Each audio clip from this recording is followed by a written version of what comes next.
Boker Tov, donc Shavua Tov, et Be'ezrat Hashem, étant donné que nous sommes aujourd'hui dans la période où nous devons suivre l'histoire de Yaakov, qui est l'édifice de la maison d'Israël, c'est-à-dire la royauté d'Israël, la Malchut, qui est en fait la royauté de Dieu sur terre, qui passe par la royauté d'Israël, par un roi d'Israël. Il y a donc tout un cheminement, tout un développement de ce royaume qui passe forcément, étant donné qu'on parle de Malchut dans la Kabbalah, par des côtés féminins. Pourquoi? Tout simplement parce que les côtés féminins sont les côtés révélateurs, alors que les côtés masculins ne sont que des initiateurs et des éléments de force, mais qui n'ont pas la capacité à se révéler. Donc nous sommes obligés de prendre ces forces masculines, bien entendu très importante aussi, mais leur associer un élément féminin qui va être révélateur, qui va être la cristallisation de ces éléments masculins.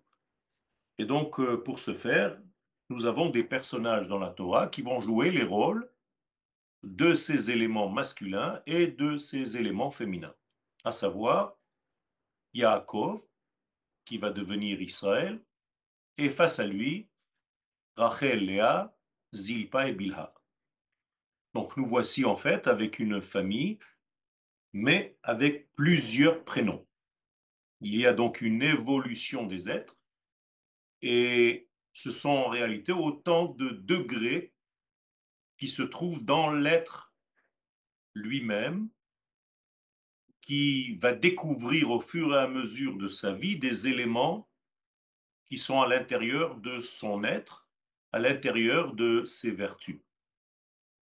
Israël n'est pas un nouveau prénom que Yaakov va recevoir, c'est un prénom qui était à l'intérieur de lui, mais tellement caché, tellement bien caché qu'il ne pouvait pas se révéler jusqu'au moment où Yaakov est capable de subir et de vivre ce prénom. Car il ne s'agit pas de changement de prénom, il s'agit avant tout de changement de degré, c'est-à-dire de dévoilement d'un degré qui était jusqu'à maintenant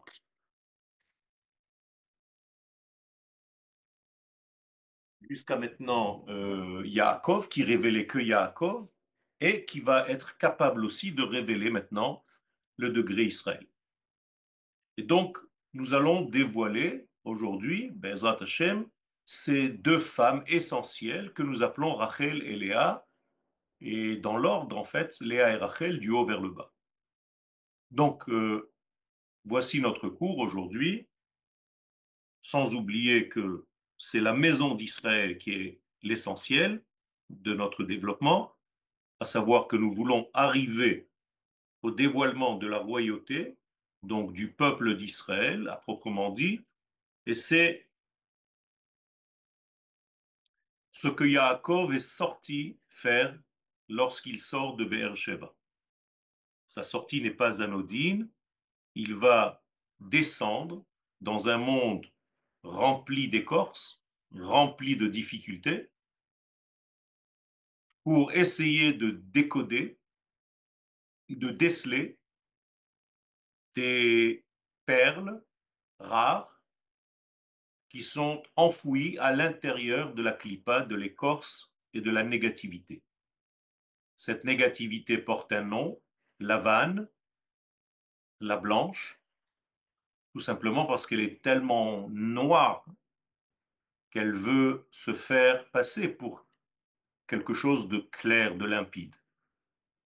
Or, nous voyons dans la Gada de Pessah que la vanne est plus grave encore que Paro, comme on dit, la vanne bikesh la'akor et akol.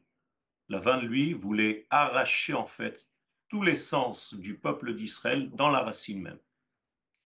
Alors que Paro ne voulait qu'asservir les enfants d'Israël, les utiliser. Moralité, cette grande clipa qu'on appelle donc la vanne contient en elle, prisonnières, les filles avec lesquelles nous allons fonder la maison d'Israël.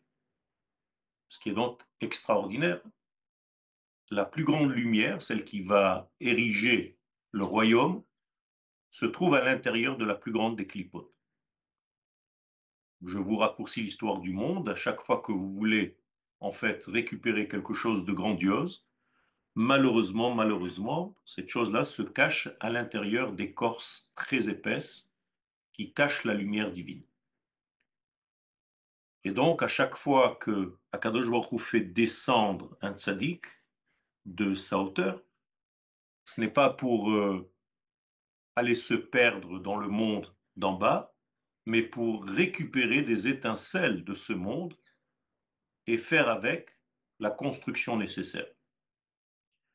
Bien entendu, nous pouvons traduire tout ce que je viens de dire à nos vies, chacun d'entre nous.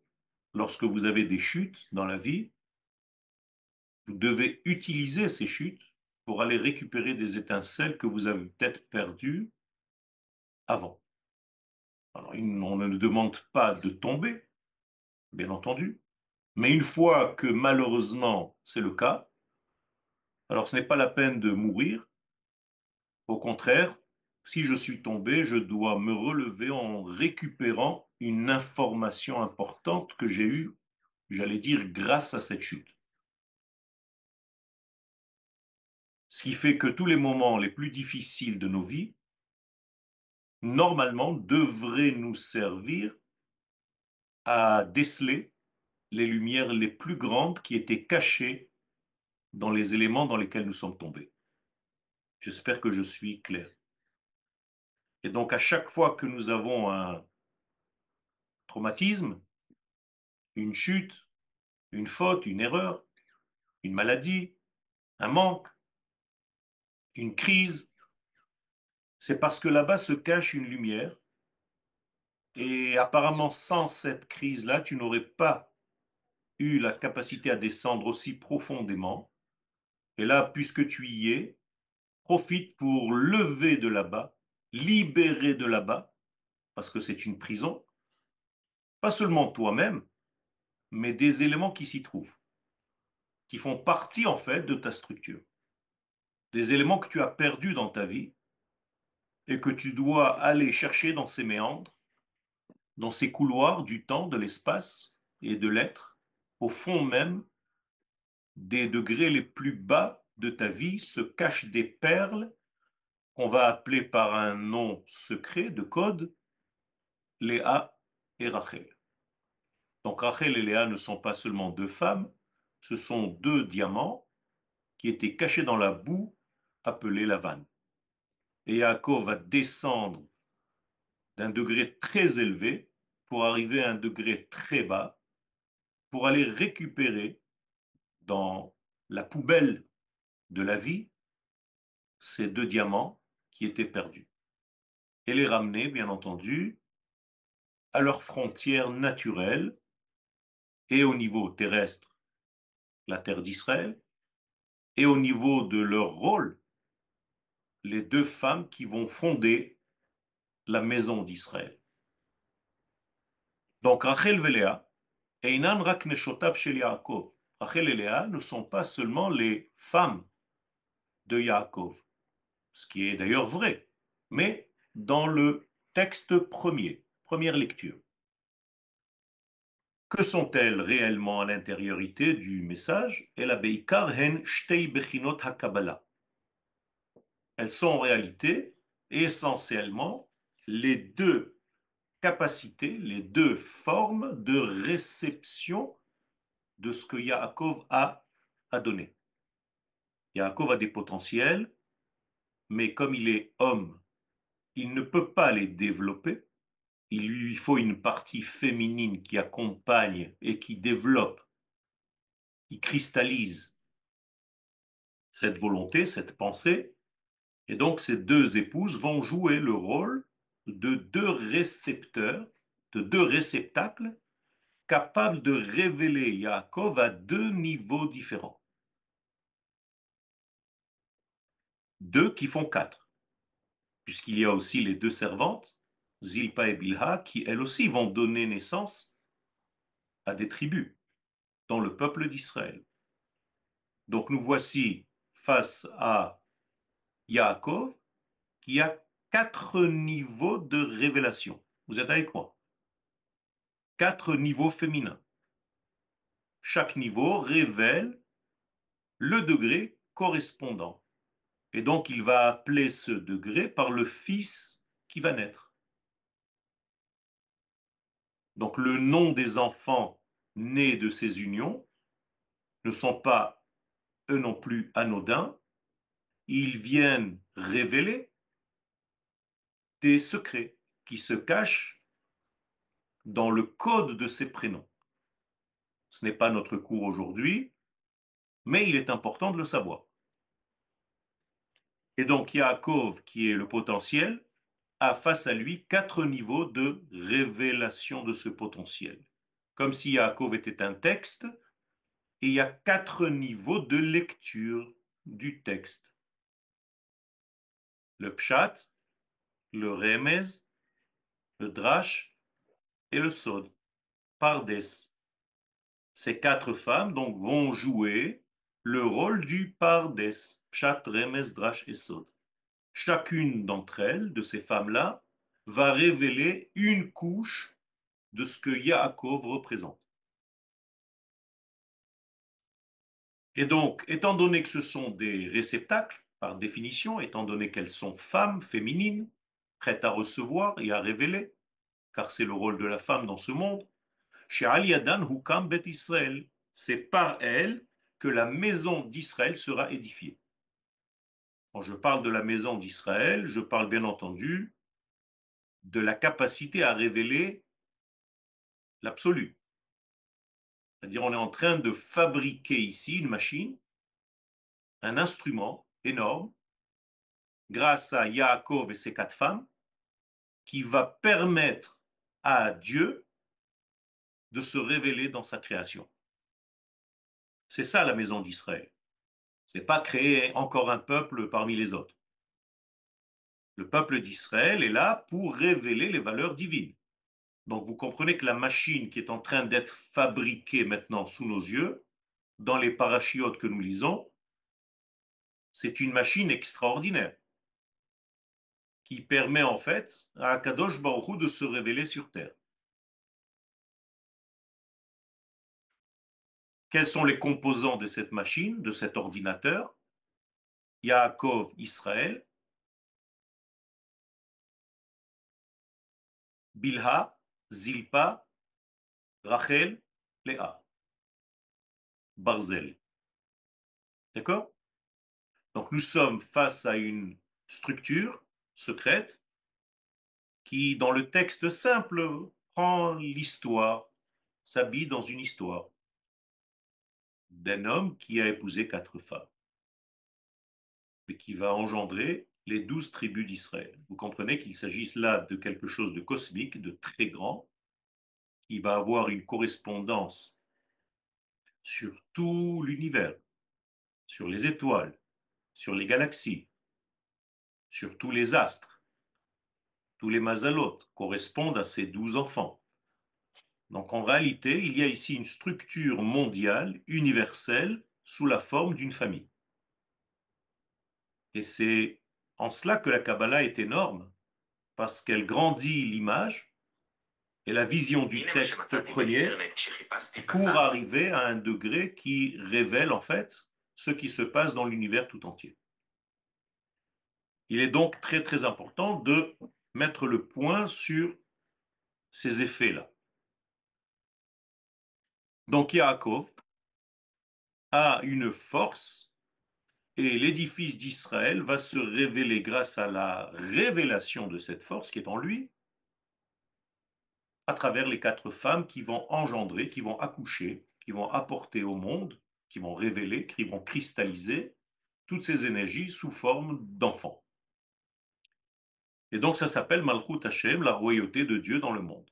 Donc, Derech Rachel Veléa, j'ai pris les 2 femmes essentielles, sans pour autant négliger les autres, mais on a l'habitude de parler de Léa et de Rachel. Donc, à travers Léa et Rachel, Yaakov mitpateach, Yaakov va se développer. Les femmes jouent un rôle ici de développer leur mari. Que veut dire le mot développer? Elle va en lui permettre de révéler ce qu'il avait en lui en potentiel. Donc Yaakov va se déployer, développer grâce à ses femmes. Et il va révéler la teneur intrinsèque qu'il a reçue de l'absolu, béni soit-il. Cette valeur est en lui, cette qualité est en lui, elle n'attend qu'à se révéler, qu'à sortir. Ces quatre femmes vont jouer le rôle donc de révélatrices. Yaakov ou Keneged Bechinat Azachar, donc Yaakov, lui, c'est le côté masculin. Donc, quand je dis masculin, je ne veux pas dire seulement que c'est un homme, je veux dire que c'est un potentiel, que c'est une valeur absolue. Et qu'est-ce que fait cette valeur masculine que représente Yaakov? Mais Ached ben Léa ou ben Rachel. Il arrive à faire le lien entre ces deux femmes, qui sont quatre, Léa, Rachel, Bilha et Zilpa. Ça veut dire qu'un seul homme est capable de trouver un point de colle qui relie quatre niveaux de révélation qu'on appelle ces quatre femmes. Donc Yaakov a une capacité incroyable, c'est qu'il relie en fait ces différents niveaux de lecture.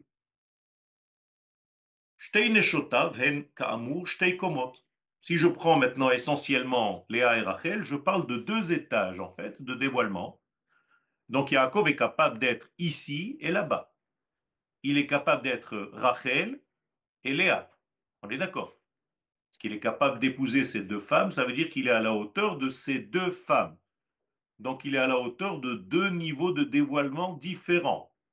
Donc il doit en réalité nourrir ces deux degrés.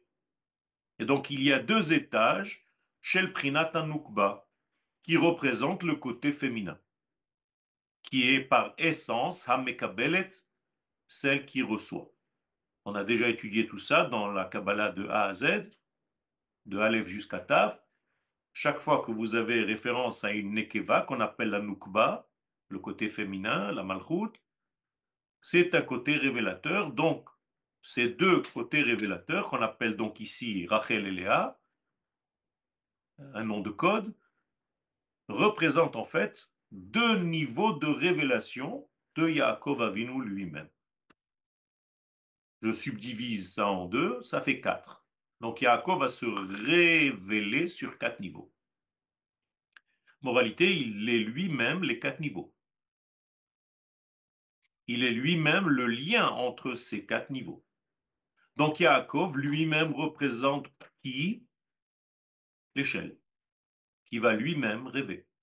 Donc l'échelle de Yaakov, on devrait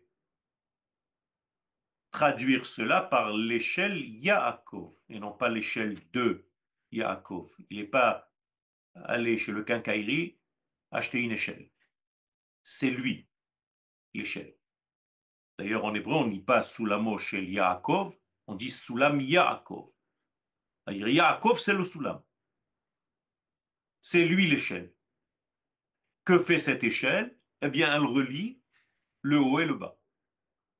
D'ailleurs, selon la Kabbalah, combien de marches il y a dans cette échelle? Quatre, comme par hasard. Donc, il y a quatre étages, quatre escaliers dans cette échelle de Yaakov qui fait le lien entre le très haut et le très bas, entre le monde caché d'en haut, de l'intérieur, et le monde dévoilé d'en bas, de l'extérieur. Alors, le monde caché d'en haut, de l'intérieur, on va l'appeler par un nom de code Léa, et le monde dévoilé d'en bas, de l'extériorité des choses, on va l'appeler Rachel. Donc, Yaakov va rêver de lui-même comme étant une échelle capable de faire le lien entre Léa et Rachel, entre le monde caché et le monde révélé.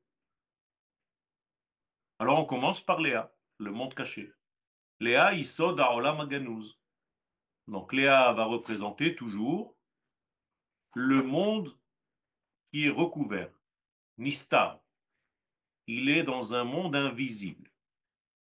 C'est pour ça que la Torah fait attention à ne pas révéler trop des éléments définissant Léa. On ne parle que de ses yeux. Ve'ene Léa rakot. Les yeux de Léa étaient tendres. Sous-entendu, on ne parle que du niveau de l'œil. Or, le niveau de l'œil, nous l'avons déjà étudié, représente la chokhmah, la sagesse divine. Donc, à chaque fois que je parle de Léa, vous devez immédiatement avoir un traducteur intérieur qui parle de la sagesse divine. Qui se trouve où? Bien chez Yaakov. Mais étant donné que Yaakov ne peut pas révéler cette sagesse divine et que ça doit passer par Léa, donc c'est Léa qui va révéler la sagesse divine qu'on appelle Chokhmat, qui était cachée chez Yaakov, et elle va jouer le rôle de révélatrice. On est ensemble? Ça, c'est le niveau d'en haut. Qu'est-ce qu'il y a donc dans ce niveau de Léa? Malehu bet trunat acherut hanishmatit. Cet étage est rempli de liberté, de l'ordre de l'âme, de l'ordre du huitième degré. Rappelez-vous, le chiffre qui est au-delà de la nature, qui défie les lois de la nature, qui est au-delà de la compréhension humaine. Donc Léa va représenter un monde très caché, loin de notre vision superficielle des choses.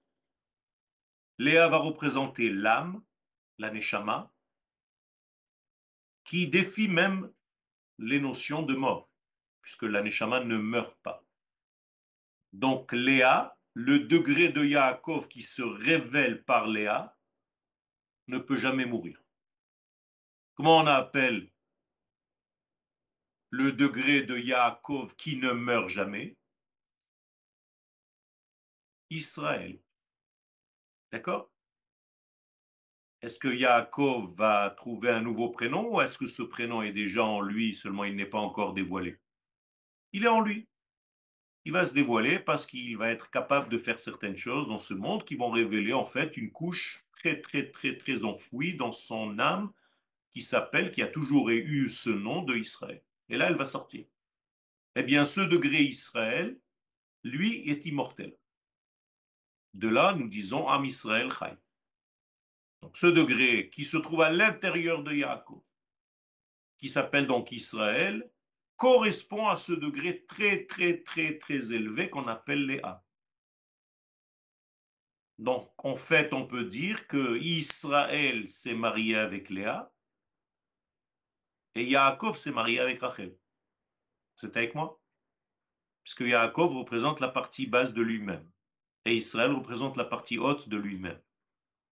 Donc, il y a deux degrés chez Jacob, chez Yaakov, et il va se marier avec deux femmes qui sont capables de révéler chacune d'entre elles l'un de ces deux degrés. J'espère que je suis assez clair.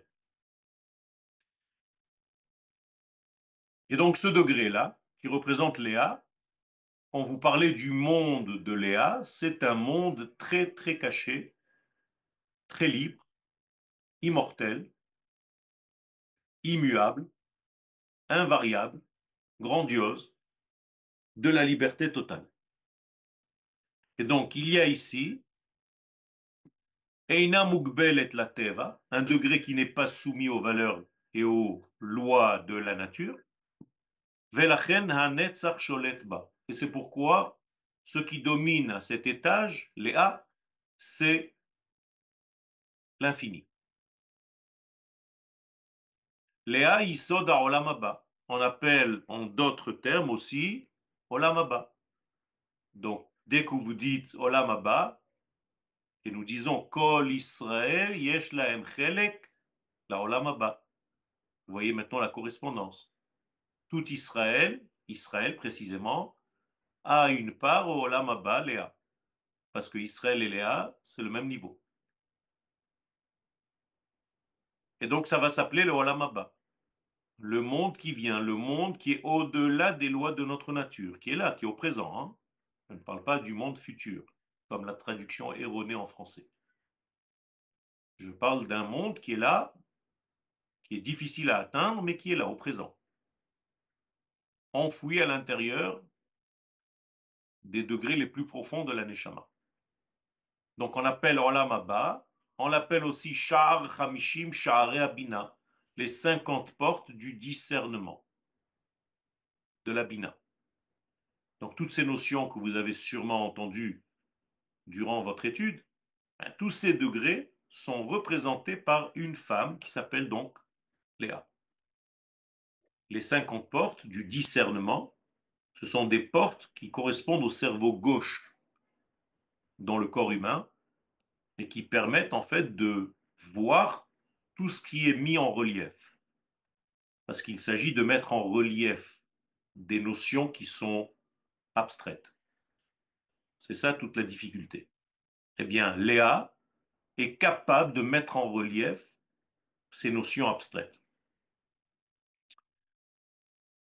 Léa omedet keneged olam abriya. Au niveau des mondes maintenant, on peut l'associer, donc, cette fameuse Léa, au monde qu'on appelle Beria, le monde de la création. Verachel, alors que Rachel, hi hamimush shela bemalchut. Rachel représente le même degré que Léa, mais en bas, dans la malchut, dans la révélation. Amotsia minakoch el hapoal. Celle qui est capable de traduire et de réaliser, de certifier ce qu'il y a de caché dans le monde de Léa. Vous comprenez que ce sont deux sœurs, elles sont jumelles, elles se ressemblent terriblement parce qu'en réalité, elles représentent les mêmes degrés sur deux degrés différents. Comme s'il y avait deux caméras, une qui regardait l'intériorité et simultanément une autre caméra qui projette cette intériorité sur l'extériorité. Donc Rachel et Léa sont deux sœurs. Elles ont beaucoup de liens entre elles. Elles se passent des signaux. Elles ont une forme très proche l'une de l'autre. Elles viennent de la même racine. C'est-à-dire qu'elles ont une complicité extraordinaire. Et donc l'une représente l'intérieur, l'autre représente l'extérieur.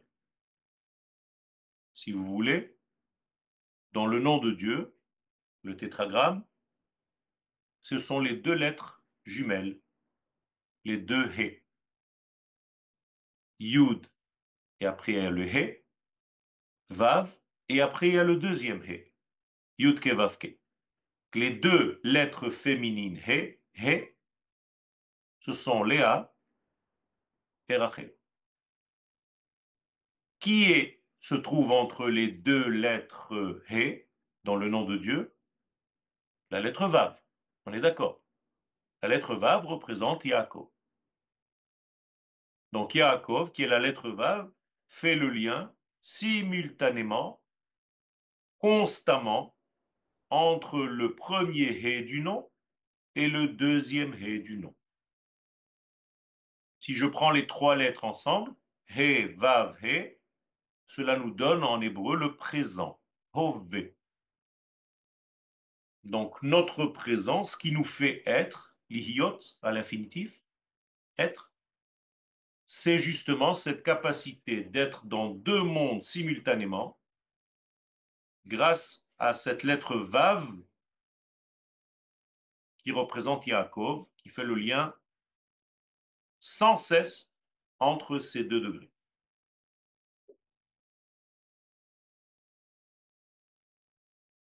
Bina et Malchut, donc ces deux degrés qu'on a donc appelés Bina et Malchut, ou bien Léa et Rachel, Léa et Rachel, encore une fois, ce sont les deux femmes essentielles par lesquelles le peuple d'Israël, la maison d'Israël est édifiée. La maison d'Israël, c'est la lettre Bet, Bet Israël. Le Bet, qui est le minimum du pluriel, dans lequel va se révéler l'unité de Dieu. Bet Israël ne veut pas dire seulement la maison d'Israël, ça veut dire aussi la lettre Bet. Bet, Israël. Israël, c'est la lettre Bet, qui contient le Aleph de l'infini. Pourquoi Bet? Encore une fois, parce qu'il y a deux. Rachel et Léa. Léa et Rachel. La Bina et la Malchut. Donc, Habina et Malchut, hen kamour shtei bchinot nekeva. Donc, ce sont deux femelles, deux degrés féminins, Sherinianan, dont l'essentiel de l'existence, les kabel min hazachar, de savoir recevoir du côté masculin. Donc, elles sont là pour recevoir. Qu'est-ce que tu fais dans la vie? Je suis receveur. D'accord? Si tu es receveur, tu es déjà dans le bon chemin. Parce que tu sais comment recevoir la lumière divine. D'ailleurs, on étudie la réception. En hébreu, Kabbalah. Quelque part, on étudie à devenir Léa et Rachel, même si nous sommes des hommes, et même si nous sommes des femmes.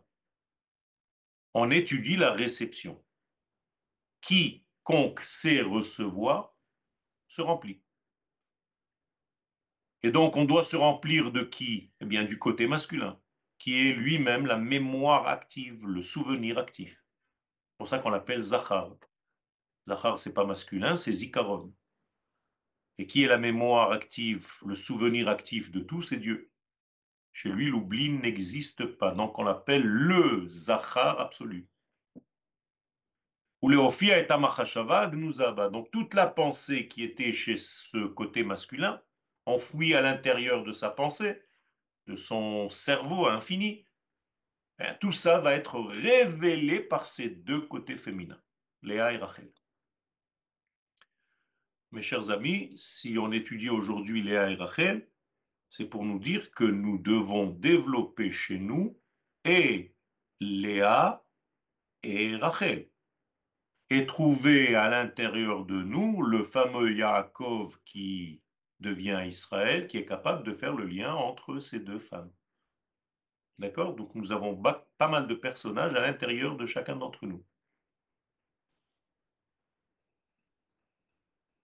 Et lorsque j'arrive à marier Yaakov Israël avec Léa et Rachel, Zilpa et Bilha, je commence à vivre le un, l'unité. C'est clair? Habina mekabelet mina chokhma. Donc si maintenant je monte de niveau, la bina, elle est juste en face de la chokhma. Quand on a dessiné les 10 sphirotes, vous vous rappelez, la bina était en face de la chokhma. Cela sous-entend que la bina reçoit directement de la chokhma. Donc la bina, sa qualité de base, c'est de recevoir de la sagesse, la très très très haute sagesse divine. Et en bas, la malchoute, l'autre côté féminin, qui est en bas, mekabelet mina tiferet, elle reçoit du partsouf qui est juste avant elle, c'est-à-dire la tiferet. Aussi un côté masculin, qu'on appelle Zeir Anpil. Donc deux degrés féminins qui reçoivent de deux degrés masculins. Mais le masculin est un, et ces deux femmes sont une, elles aussi. Seulement, on est en train juste de rentrer dans les détails. Si je fais un gros plan sur cette féminité, elle est en fait composée de 4 degrés, c'est tout. Mais en fait, quand je la regarde extérieurement, c'est une seule femme. Et quand je regarde le masculin, je regarde, c'est un seul homme. Mais il a en lui des étages. Et chaque étage va être révélé par la femme correspondante à cet étage. C'est tout. Donc, Beshem Hashem, dans le nom de Dieu, le tétragramme que vous voyez ici, en gras, Habina ve'amalchut, Léa ve'Rachel, hen shte otiot he he. La Bina et la Malchut représentent les deux lettres he, comme je vous l'ai dit tout à l'heure. Et entre elles, il y a ce fameux Vav, vous le voyez ici, qui fait le lien entre ces deux he. Ce fameux Vav, c'est le côté masculin Yaakov.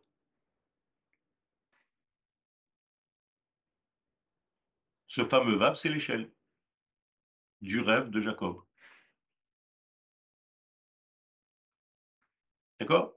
Donc, Yaakov a vu ce qu'il était lui-même, c'est-à-dire une échelle de lien entre le haut et le bas, entre le dedans et le dehors, entre l'âme et le corps, entre le ciel et la terre, entre l'esprit et la matière. C'est tout. À Passouk, donc le verset où les Lavan Shtei Banot, Lavan avait deux filles, Shem HaGedola, le nom de la grande, Léa, Veshem HaKetana, Rachel, le nom de la petite, Rachel. Donc voilà, ce verset vient nous indiquer en fait comment est édifiée toute cette structure. Lavan qui est en réalité cette blancheur mais qui est devenue tellement noire. D'ailleurs, si vous inversez les lettres, ça se devient Naval. Naval veut dire une ordure. Eh bien, il avait deux filles. Il y avait deux perles à l'intérieur de cette ordure. La grande s'appelait Léa, mais la petite s'appelait Rachel. Grande et petite ici. Grande veut dire la profonde et petite veut dire la corporelle. D'ailleurs, lorsqu'on parle de Rachel, on parle plutôt de son aspect physique. On dit que Rachel était très très belle d'aspect, très belle de corps. Alors que quand on parle de Léa, on ne mentionne jamais ses traits physiques. On ne parle que de ses yeux, comme nous l'avons dit tout à l'heure.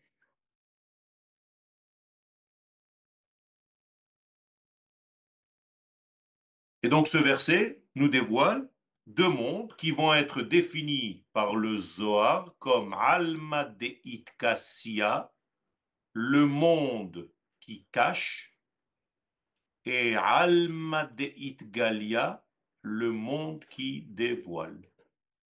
L'une, c'est Léa, le monde caché, l'autre, c'est Rachel, le monde dévoilé. Donc à chaque fois que je vais utiliser dans la Torah l'une ou l'autre, ou bien les deux, eh bien c'est comme si je développais une conversation avec ces deux niveaux de conscience. Comprenez bien que quand Yaakov, par exemple, va parler à ces deux femmes pour leur dire, vous pensez bien qu'il y a un moment où il faut rentrer en terre d'Israël, il va leur dire, je crois que le moment est arrivé. Donc il va parler à ces deux femmes. Qu'est-ce que cela veut dire maintenant que vous avez le code? Eh bien, il va parler à son intériorité et son extériorité. Les deux sont d'accord. Donc, il va prendre ses valises et il va se barrer. C'est tout. Pourquoi les gens ne bougent pas dans leur vie? Parce qu'il y a une contradiction entre Léa et Rachel. C'est tout. Ils comprennent très, très, très, très bien au niveau de leur corps, de leur âme. Ils sont d'accord avec tout le concept, mais de là à lever une valise et à changer de vie, hop, ça bloque. Moralité, les deux mondes ne sont pas liés. Tout à l'heure, je vous ai dit que Yaakov avait une qualité, il savait lier ces deux mondes. Pas donné d'avance. C'est pas simple. Est-ce que chez vous, et posez-vous la question, et moi aussi je me la pose, ton monde caché et ton monde dévoilé sont liés? Est-ce que ton monde dévoilé révèle ton monde caché sans arrêt, sans arrêt, sans arrêt? Est-ce que chez toi, Rachel dévoile Léa? Question très, très, très, très importante. Et comment est-ce que tu vois la vie? En Rachel ou en Léa? Eh bien, tu devrais la voir avec les deux. C'est ça le grand secret. Je devrais toujours voir tout ce que je vois, intérieurement et extérieurement. Et avoir en fait une conversation simultanée avec les deux femmes qui me disent oui, dans mon étage intérieur, tout est comme ça. Et l'autre, en même temps, elle te dit dans mon étage extérieur, c'est exactement pareil que chez ma sœur en haut. Donc les deux caméras, et c'est moi qui fais le lien. Donc celle d'en bas me dit passe le bonjour à ma sœur d'en haut. Et celle d'en haut me dit tu peux passer le bonjour à Rachel, elle est en bas. Donc les deux sœurs ne se voient que par moi, en fait, quelque part. Donc vous avez deux caméras Ils sont quatre, parce que je rajoute maintenant Bilha et Zilpa. L'une sert Léa, l'autre sert Rachel. C'est-à-dire Léa est servie par Zilpa et Rachel par Bilha. Mais c'est la même chose. À quoi servent ces deux nouvelles femmes? Eh bien, on va prendre par exemple Léa et Zilpa. Eh bien, Léa va être la profonde et Zilpa va être l'extérieur, mais de la profonde. Vous avez compris? Et en bas, Rachel va être l'extérieur. Donc, la Rachel va être plus profonde, même si elle est extérieure, que Bilha, qui est sa servante, dans le monde extérieur, mais qui sera plus extériorisée. Donc, vous avez profond et moins profond du profond, profond et moins profond du moins profond. Deux qui font quatre.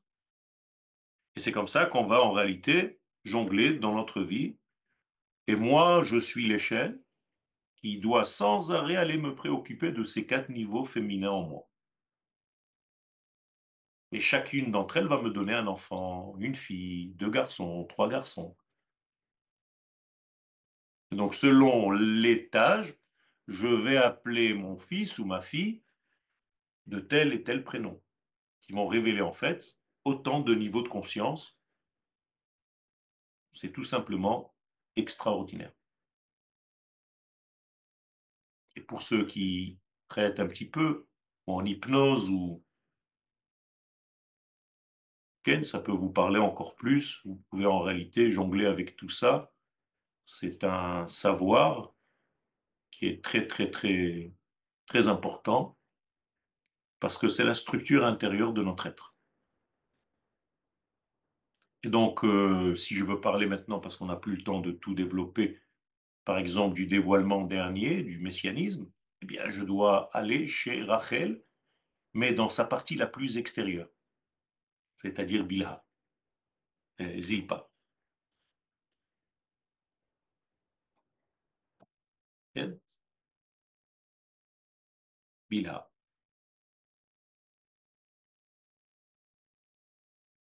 Et donc, tout va se révéler de cette manière-là. Et nous devons mettre en place toute cette structure à l'intérieur de nous. Donc, ne lisez plus la Torah comme un texte loin de vous, mais comme un prétexte, qui est en réalité tout votre contexte. Voilà, si vous avez des questions, c'est le moment. Arav, Yoel, Toda Rabin, je laisse la parole à Aaron et après on passera un peu dans les questions du chat. Aaron Bechavod. Aaron, votre micro.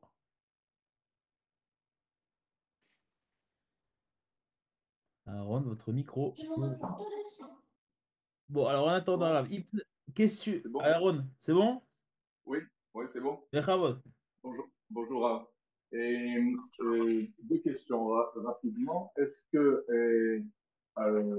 Bila et Zilpa, où est-ce qu'elles interviennent dans le Shem Havaya? Il a parlé donc du Vav et les deux He et le Yud. Où est-ce qu'elles interviennent? Et deuxième question, est-ce le fait qu'Yaakov avait ces quatre dimensions, il a pris de son père et de son grand-père. Est-ce qu'il inclut avec nous Ishmaël et Esav? Yaakov inclut tout le monde à l'intérieur de lui et il va devoir faire un tri à l'intérieur de lui-même, donc il va devenir Israël. Les femmes que tu as mentionnées, les deux servantes, entre guillemets, l'une va représenter la partie extérieure du Hé, c'est-à-dire le pied de gauche, et la même chose dans le deuxième Hé, ça va être le pied de gauche. Tu vois que le pied gauche de la lettre Hé est séparé de la lettre, Oui, et il est encore plus bas, et il se rapproche en fait de la lettre suivante. Donc c'est à cela que servent ces femmes, c'est-à-dire à extérioriser un tout petit peu plus ce qui était assez intérieur chez les patronnes, Léa et Rachel. Question dans le chat de Zacharie. Bila et Zilpa étaient-elles aussi les filles de concubines de Lavan? Elles ont quel rôle entre Rachel et Léa? Si Léa est le Hé, Yaakov le Vav Ça, et c'est la même Rachel. question, David. La même question. Pardon? La même C'est la question. même question. Voilà. La deuxième partie, c'est la même question qu'on vient de répondre. Mais du coup, Bila et Zilpa, est-ce qu'elles étaient aussi les filles de concubines de Lavan? Parce que j'ai lu ça. Quelle? Ce כן, sont כן, ברור. des ברור. filles de concubines. Ce sont des filles de concubines, on n'a pas le droit d'épouser deux sœurs. Question de. Et Ah, pardon, excuse-moi, Zacharie. non, mais du coup, j'ai profité des autres questions que j'avais écrites. Et du coup, à la lumière de cet enseignement, comment on peut comprendre Rachi qui dit que Léa était destinée à Esav, qui lui est justement l'homme de la matière? Est-ce que c'est la matière qui féconde l'intériorité? Quoi le message? Tout simplement que Yaakov devait prendre la partie de Esav. Tant que Esav avait cette partie, effectivement, Léa lui appartenait. Mais comme Léa ne voulait pas appartenir à Esav, elle a attendu que Esav passe chez Yaakov. Donc Yaakov est devenu lui-même Esav. Akol kol Yaakov ve'yadayim yedei Esav. Donc Esav, en gagnant les brachot, Yaakov, en prenant les bénédictions de Esav, est devenu en fait Esav sous la forme de Yaakov. Et donc là, elle pouvait se marier avec Esav, mais dans le nouveau corps, chez Yaakov.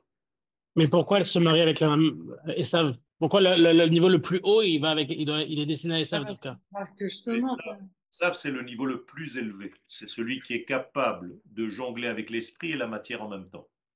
Nous, on a une mauvaise compréhension. On a l'impression qu'en haut, c'est l'esprit et en bas, c'est la matière. Alors que la Torah vient nous donner un chidouche, c'est que là où tu arrives à être esprit et matière, c'est le degré le plus élevé qui soit, et pas seulement esprit. Donc l'esprit est plus bas que l'esprit et la matière. Et la matière est plus basse parce qu'elle n'est que matière. L'accouplement de l'esprit et de la matière, c'est le niveau le plus élevé. Question de Hana. vous avez parlé des deux côtés féminins, c'est très clair, avec Rachel Véléa, et vous avez parlé de deux côtés masculins. Alors, j'ai pas très bien compris. C'est Jacob et Israël. C'est quoi les deux côtés masculins? Tout à fait. Yaakov et Israël, qui Yaakov, lui d'ailleurs, va donner un côté masculin qui vient dans l'histoire. Ve'el et toldot Yaakov, Yosef.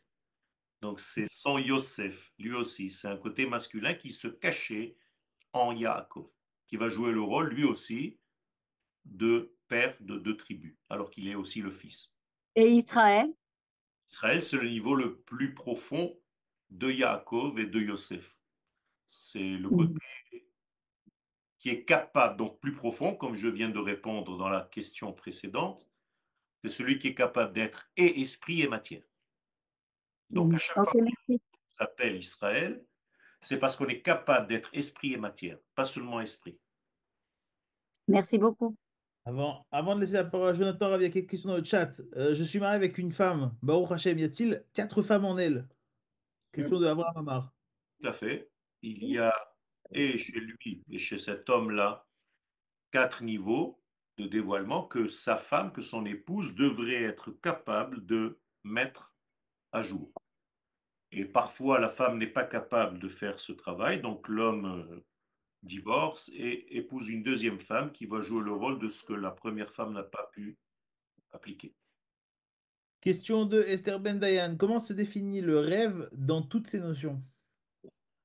Comment se définit le rêve?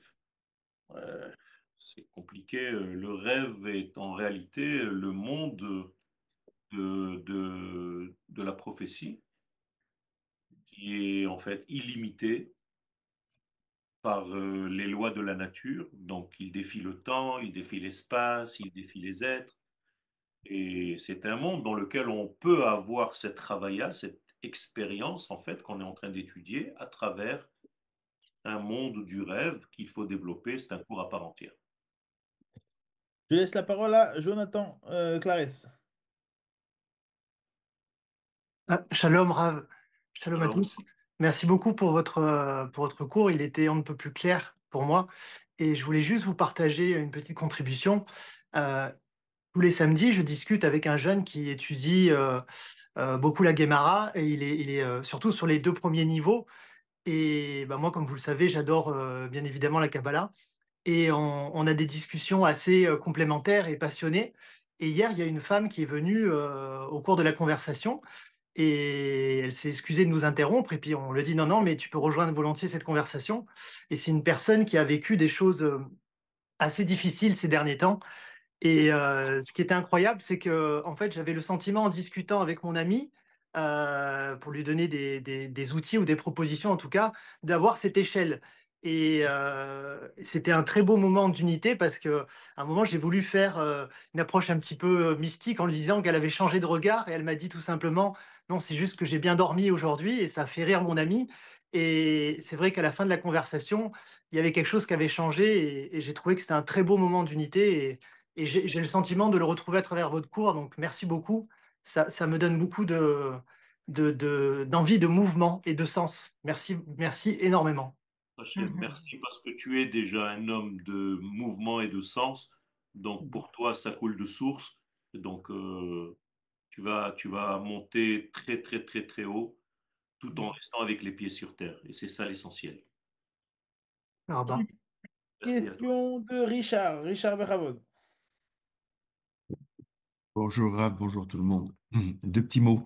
Une première, pour revenir sur le rêve, on sait, tout au moins scientifiquement parlant pour l'instant, que le rêve, c'est en fait une profondeur qui se révèle habillée d'éléments de la vie courante, de tous les jours.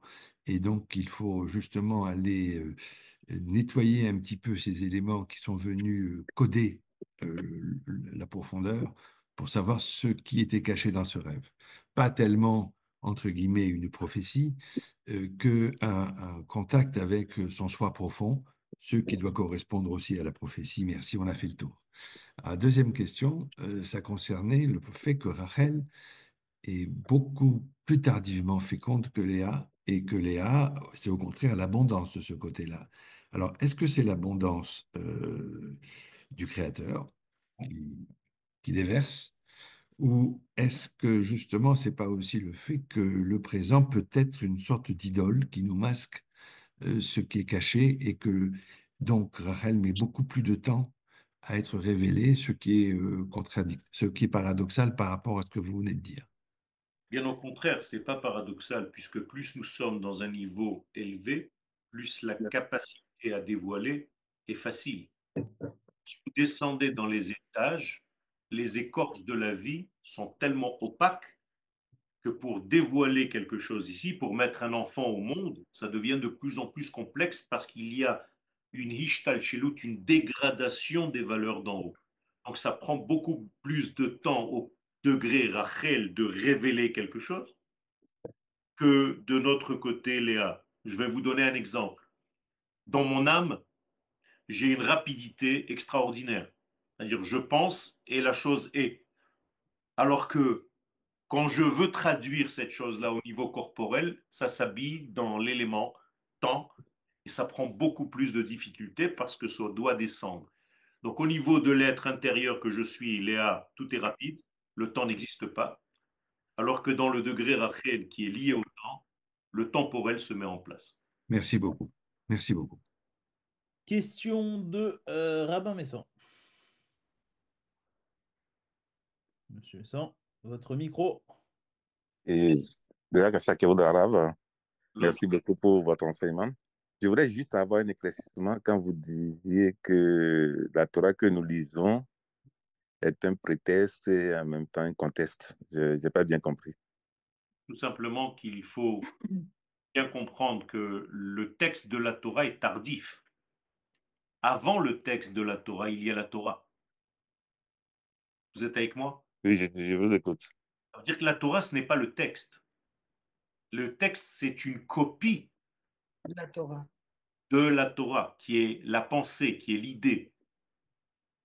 Quelque part, si je veux vous poser la question sur quelle matière est inscrite la Torah, ne me dites surtout pas un parchemin ou un papier, ni une pierre. La Torah est inscrite dans l'ADN de la vie. Et donc, le texte que nous avons face à nous aujourd'hui En réalité, il a un prétexte. Et il vit le contexte dans lequel nous sommes. En fait, c'était un jeu de mots pour dire cela. Super.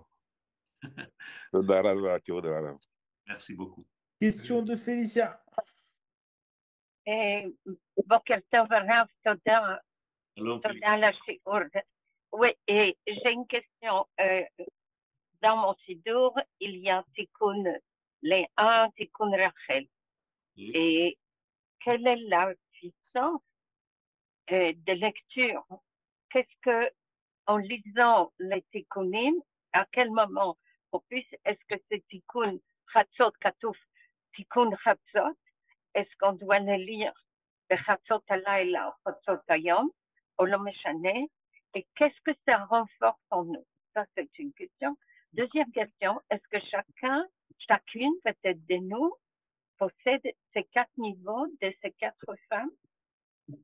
Cette capacité de révéler chez l'homme avec lequel on vit ces possibilités? Alors, d'abord, je veux vous rassurer, on a le même sidour, parce que dans le mien aussi, il y a Tikkun Chatzot. Tikkun Chatzot, c'est la nuit, c'est pas le jour, c'est Chatzot Laïla.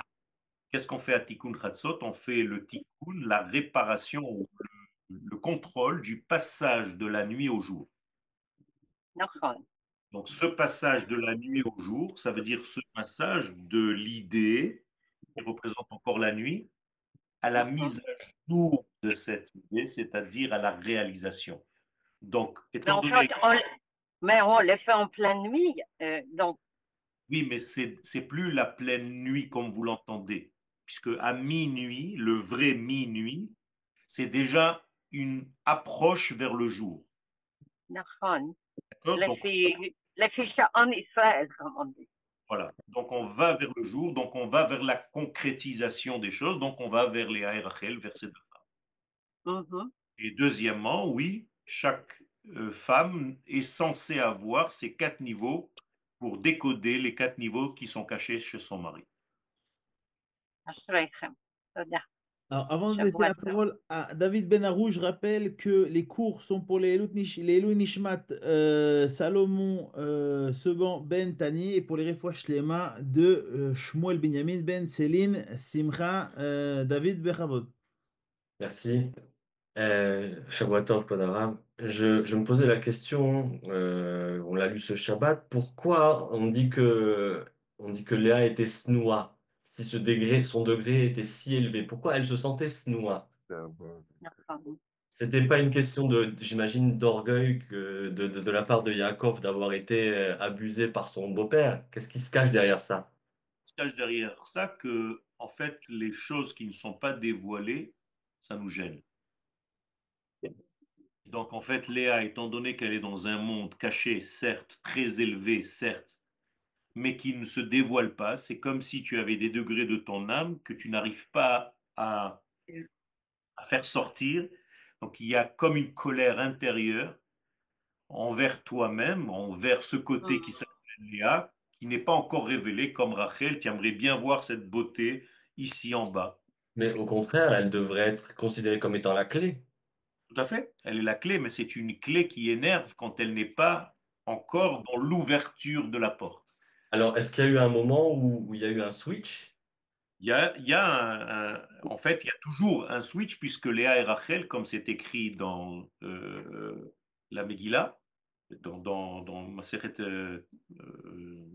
dans Yov, pardon, Léa et Rachel sont les deux qui construisent ensemble la maison d'Israël. Donc nous, en réalité, on n'a pas le droit de séparer ces 2 degrés. Et donc c'est ça le switch. C'est que Léa devienne Rachel à chaque instant. Mm. Voilà. Merci. Avant de laisser la parole à Céline, Raph, pourquoi dit-on que Léa pleure et qu'elle n'est pas aimée de Yaakov? Le rapport entre Bina et Chochma? Merci.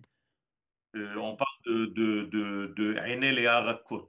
On ne parle pas de pleurs, on parle de sensibilité, de douceur, de tendresse au niveau des yeux. Et donc, c'est le lien avec la Chokhmah. La Chokhmah est représentée par l'œil est représenté par la lettre Yod, Donc en réalité, tout est lié. Le yod, c'est la chokhmah qui représente l'œil de l'homme, donc la vision. C'est la Torah d'Eretz Israël, Torah profonde. Céline, Bechavot. Bonjour Ravioel, bonjour à tout le monde. Ça va Tom. J'ai une question par rapport à la notion de malchoute. Si Rachel représente la malchoute, comment se fait-il que ça soit Léa qui est accouchée, on va dire, de la malchoute par Yehuda? Est-ce que ça commence avec Léa, la malchoute, ou bien avec Ruth? Je répète ce que je viens de dire, il ne faut jamais séparer Léa et Rachel. Même si Léa a donné Yehuda, on va voir que Rachel qui a donné Yosef, Yehuda et Yosef, qui commencent en réalité par une dispute, vont se terminer par une union entre les deux. Et donc c'est Est-ce ça. va y avoir Mashiach ben Yosef et Mashiach ben David? Donc il D'accord, faut merci beaucoup. faire attention de ne pas séparer ces deux, au contraire de les unir. Très bien, merci beaucoup. Toda rabba. Merci à tous. Rav, il y a encore deux questions, Rav. Pardon. Slicha, Rav. Refoua Shlema déjà de Shlomo Ben Dora, Bezat Hashem. Question, Léa et Rachel étaient jumelles, point d'interrogation, comme Esav et Yaakov, point d'interrogation. Et en fait, quand on parle de jumelles, on parle de jumelles comme deux degrés, deux étapes d'un seul degré. Voilà. Elles n'étaient pas jumelles physiquement. C'est ça le jumelage en réalité. On parle d'un jumelage comme les deux lettres He qui représentent en fait deux degrés différents, mais qui apparemment sont les mêmes. D'accord. En fait, quelque part, Léa est à l'intérieur de Rachel. Et toi, tu vois Rachel, et Léa, c'est son intériorité, comme si c'était l'âme de Rachel. Léa, c'est l'âme de Rachel. Elles se complètent. Exactement. C'est l'une dans l'autre. Alors, avant-dernière question, Blineder. Shavuotov à tous, Toda Rav, Yoel. Concernant le Pardes, à quel niveau d'études correspond les servantes de Zilpa et Bila, s'il vous plaît, Toda Rabba? Ça dépend comment on voit les choses, mais d'une manière générale, c'est le Rémez. Et dernière question, Blineder. C'est le drache. Evelyne Bechavod. Ah, pardon. Bonjour, excusez-moi. Je voulais savoir si le conflit est indispensable dans un couple pour que justement le Yaakov relie les deux dimensions de Léa et de Rachel. C'est pas le conflit, c'est la contradiction, oui. Kenegdo, Ezer Kenegdo, donc il y a des contradictions, il y a des mises en valeur de certaines choses, donc on appelle ça des conflits, mais en réalité, ce sont des mises en place de la perception des niveaux, parce que parfois l'homme ne sait pas générer son message, et parfois c'est la femme qui ne sait pas habiller ce que l'homme émet comme émission. Donc, il faut mettre en place, ça prend du temps. Généralement, ça prend 5 ans dans le couple à pouvoir Okay. se connaître et se compléter. Merci. Rav Yoel, Toda Rabba. Je rappelle qu'on vous retrouve mardi soir sur Zoom pour un cours en hébreu, Bezrat Hashem. À Rav Yoel, Toda Rabba, Shavuotov. Shavuotov. תודה רבה, באמת תודה רבה. תודה רבה.